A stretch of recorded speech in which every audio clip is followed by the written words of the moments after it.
আপনারা শুনতে পাচ্ছেন আমাকে?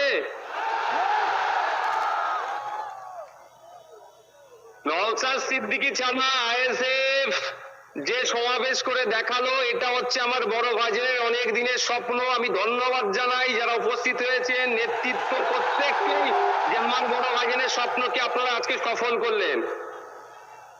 ভাইজান বারবার আমাকে বলে যে বেশি বেশি নেতা তৈরি করো, যত পারবে নেতা তৈরি করো।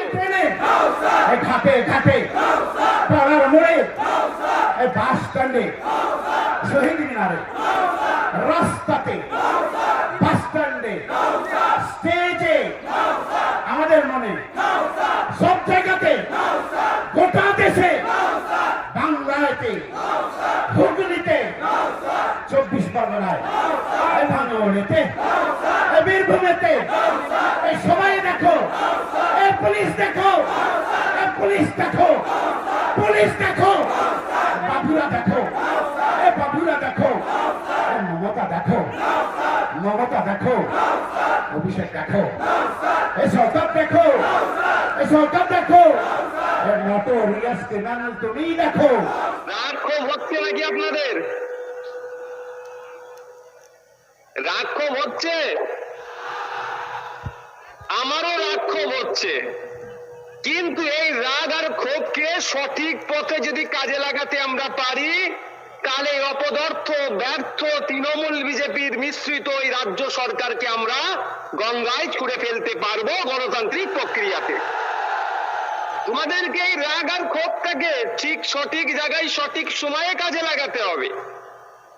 তবে আজকে আমি একটা ঘোষণা দিচ্ছি, আমাকে যেহেতু বা আমাদেরকে কোর্ট যে নির্দেশনা দিয়েছে, সেই জন্য তো আমরা যেতে পারছি না। আমার বড় ভাইজান যেতে চেয়েছিলেন, আমি তাকে অনুরোধ করে আটকে দিয়েছি। তাকে বলেছি চলুন দুই ভাই মিলে 2026-এ ব্রিগেডে যাব, রাজ্য সরকারকে ওখান থেকে ভূমিষ্ঠ করব গণতান্ত্রিক প্রক্রিয়াতে। 2026-এ আমরা ব্রিগেডে আসছি এবং আমাদের দলের প্রতিষ্ঠাতা প্রাণ পুরুষ বীরজাদা আব্বাস সিদ্দিকী ভাইজানকেও আমরা সাথে নিয়ে ব্রিগেডের ময়দানে আসছি। আপনারা আসবেন তো? আজকে আটকানো হচ্ছে কেন আইএসএফ কে? আইএসএফ এর অপরাধ কি? আইএসএফ এর অপরাধ হচ্ছে দলিত, আদিবাসী, পিছড়ে বর্গের হিন্দু, মুসলমানের হয়ে কথা বলছি আমরা।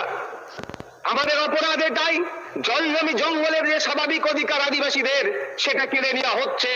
দেউচা পাচামিরে আদিবাসীদের অধিকার কেড়ে নেওয়া হচ্ছে, এর বিরুদ্ধে বলার জন্য।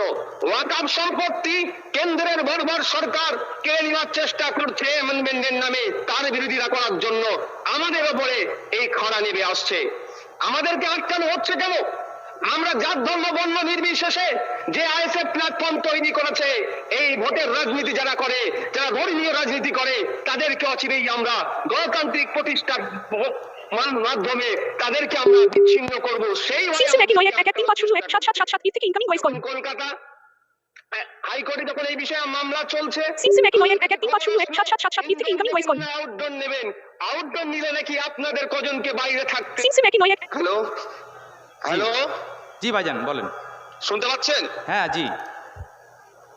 তো বড় ভাইজানের নির্দেশ ক্রমে আমাদেরকে আমরা আউটডোরই চাইলাম, অর্থাৎ শহীদ মিনার চত্বরই আমরা নিলাম।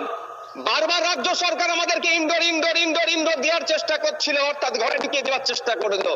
আর এর আইএসএফ তৈরি হয়েছে, যারা ঘরের মধ্যে ঢুকে আছে তাদেরকে ঘর থেকে বাইরে বার করে তাদের অধিকারের কথা বলবে বলেই জি, ঘরে ঢোকার জন্য আইএসএফ তৈরি হয়নি। আইন বিচার ব্যবস্থার প্রতি মান্যতা দিই। দুর্ভাগ্যের বিষয়, সিঙ্গেল বেঞ্চের অর্ডারকে আমরা চ্যালেঞ্জ করে ডিভিশন বেঞ্চে গেলাম, কিন্তু ডিভিশন বেঞ্চ ওটা আগামীকাল ডেট রেখেছে। চলো, তারপরেও বলছি বিচার ব্যবস্থা জিন্দাবাদ, বিচার ব্যবস্থা জিন্দাবাদ। যারা বিচার ব্যবস্থা নিয়ে ছেলেখেলা করবে তাদের বিরুদ্ধে আমরা সময় দরকার লাগলে স্লোগান তুলবো, কিন্তু বিচার ব্যবস্থাকে আমরা জিন্দাবাদ বলবো। সকাল বিকাল শুভেন্দু অধিকারী, সুকান্ত মজুমদাররা ঘরে অস্ত্র রাখার নিদান দিচ্ছে, মুসলমানদের বিরুদ্ধে কথা বলছে।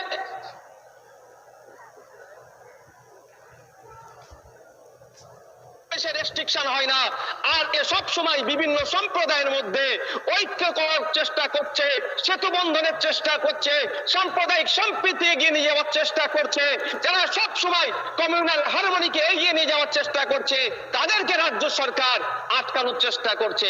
এর জবাব মানুষ দেবে, জনগণ দেবে। জনগণের হাতে আমি ছেড়ে দিলাম।